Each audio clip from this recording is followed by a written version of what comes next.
there, Agile Adventurer. Just a quick question. What if, for the price of a fancy coffee or half a pizza, you could unlock over 700 hours of the best Agile content on the planet? That's audio, video, e-courses, books, presentations, all that you can think of. But you can also join live calls with world-class practitioners and hang out in a flame war-free and AI slop-clean Slack with the sharpest minds in the game. Oh, and yes, you get direct access to me, Vasco, your Scrum Master Toolbox podcast. No, this is not a drill. It's the Scrum Master Toolbox membership. And it's your unfair advantage in the Agile world. So if you want to know more, go check out scrummastertoolbox.org/membership. That's scrummastertoolbox.org/membership. And check out all the goodies we have for you. Do it now. But if you're not doing it now, let's listen to the podcast. Hello, everybody. Welcome to our Friday TGIF and Product Owner episode this week with Shawn Dsouza. Hey, Shawn, welcome back. Hey, Vasco. Glad to join in. I've been waiting for this day. Absolutely. We've all been waiting for Friday. Happy Friday, everybody. All right, cool. So product owner is the topic. We're going to talk about great product owners in a minute. But for now, let's start with the opposite. Potentially the worst product owner anti-pattern you've witnessed in your career, Shawn. Okay. So one of the worst product owner anti-pattern, what I have witnessed is something which I call the forced product owner, or the accidental product owner, right? So now this happens more often than people admit.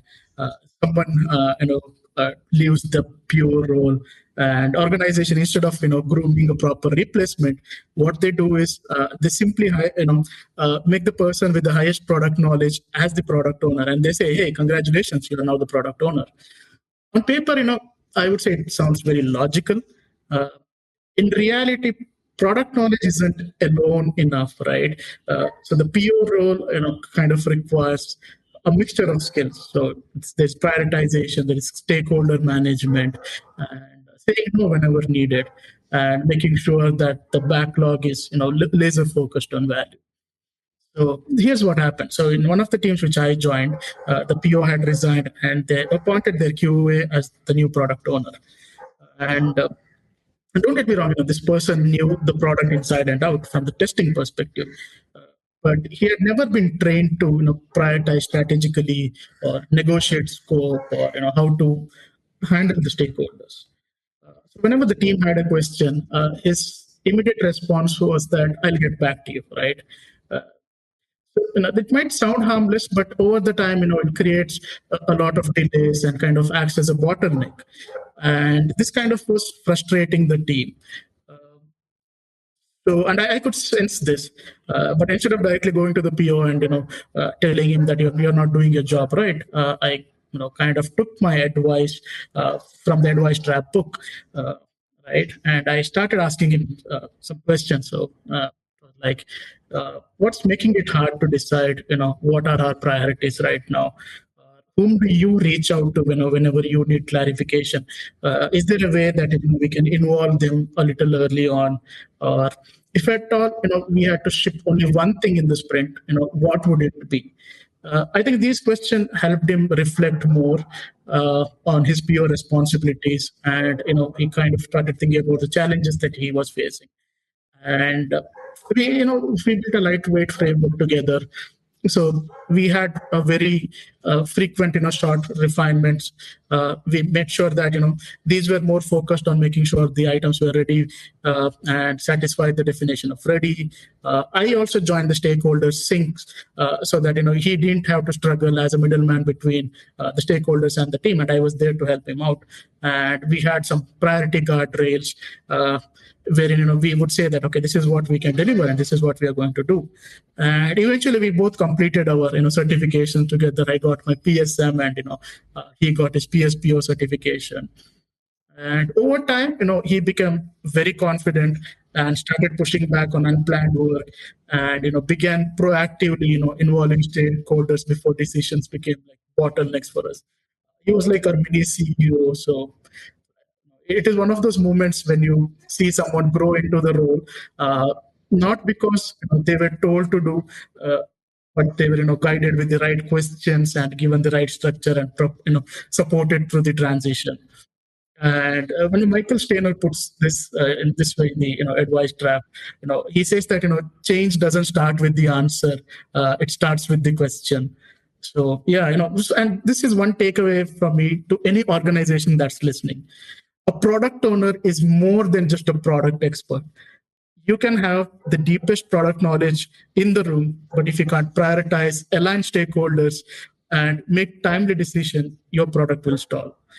If you're appointing a product owner internally, don't just hand them the title, right? So give them the right training, support them, and give him the set of skill set that he needs to be a great PO. So that is what turns the product knowledge into actual product value. Absolutely. And I really like the phrase, the change doesn't start with the answer, it starts with the question. This is brilliant. And a great example, another great advertising for the advice trap. So make sure to check that book. There's also an episode on Tuesday where you can hear more about that.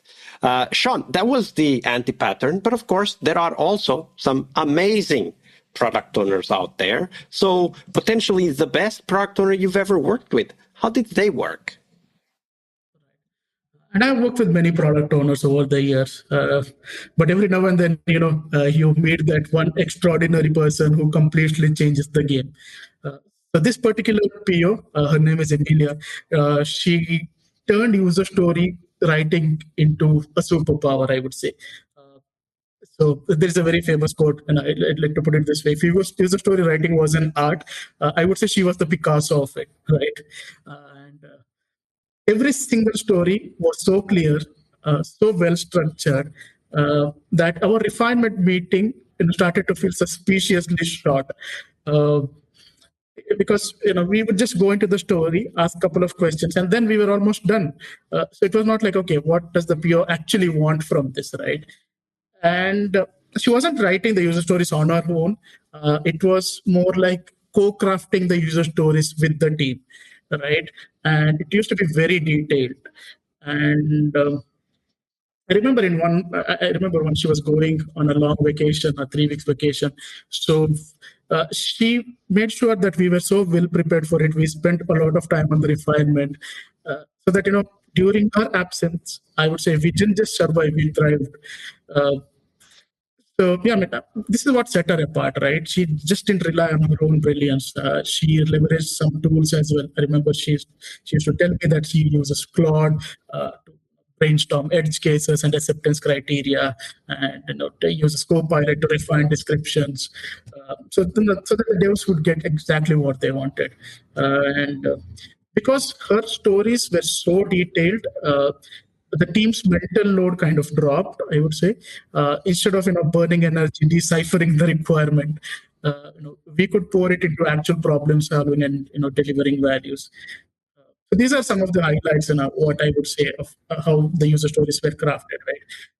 So there was story slicing. So instead of having one big chunk of user story, we used to cut it down into thin vertical slices. Then, whenever we had a lot of unknowns, we used to make use of spikes. And very often, what happens is in the acceptance criteria, there are long essays that are being written, right? But here, she made sure that she gives very real life examples. So, this is what the situation is. And, if we complete this user story, this is how it's going to look for the end user. So that really helped. And eventually, the velocity also improved. The defect rate also kind of dropped, and the team's morale went up. So, what I would say is, a great PO doesn't just dump work into the backlog. They kind of craft it. So they shape it into something the team can run with. It should be clear, it should be actionable, and it should be meaningful. I think this is a great example of how important the refinement and the refinement conversations are when we work in a team that is developing software. You said something there that I thought was really important. The team, instead of spending time and using energy to try to understand or decipher, I think was the word that you used, decipher the requirements, the team was able to go straight into problem solving and delivering. And I really like the story of this product owner because it emphasizes this aspect of the product owner, right? Like the product owner is there working with the team, working with the stakeholders, whoever they need to work with, but is there to be able to translate something that is amorphous, abstract, that comes from the outside, a requirement, into something concrete that the team understands, even slicing it down, as you said, vertical slices, even slicing it down so that the team can deliver incrementally. And that's why so often here on the podcast, we talk about the product owner being the Batman to our Robin, right? It's like you need the dynamic duo. We need the Scrum Master and the product owner to work well together. And what you were talking about with the anti-pattern also reminded us that sometimes we're working with POs that need coaching. And coaching is important, right? The change starts with the question, not the answer.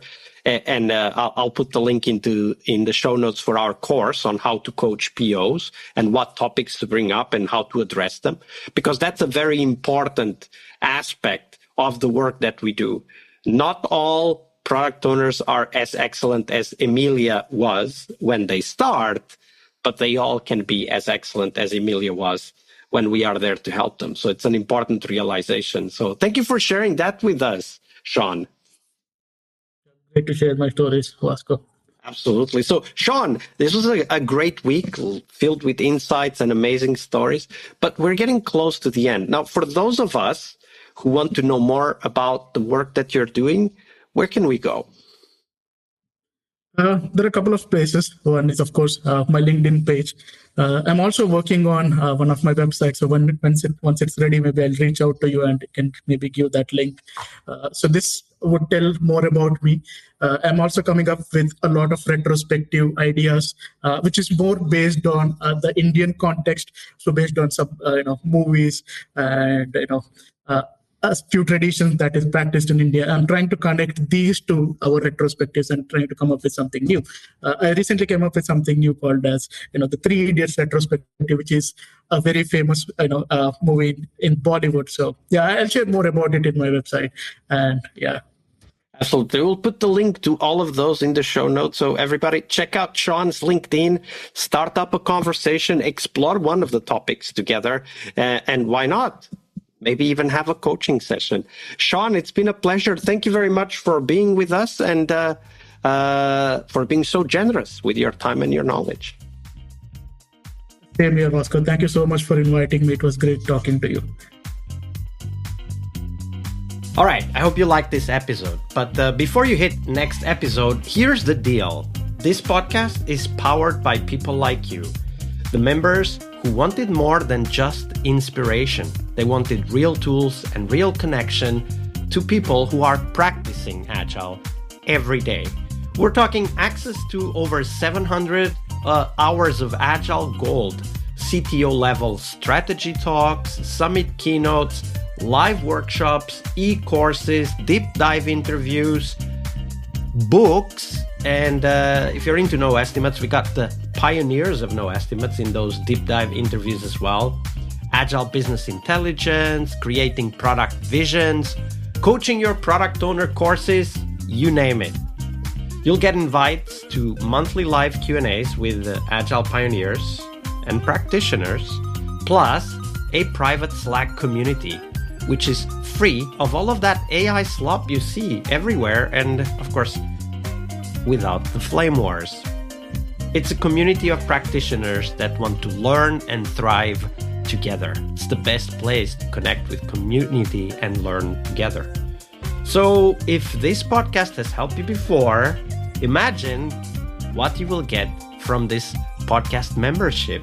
So head on over to scrummastertoolbox.org/membership and join the community that's shaping the future of Agile. And we have so much for you.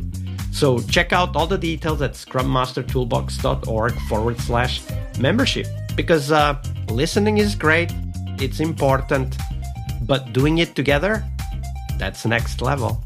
I'll see you in the community Slack. We really hope you liked our show. And if you did, why not rate this podcast on Stitcher or iTunes? Share this podcast and let other Scrum Masters know about this valuable resource for their work. Remember that sharing is caring.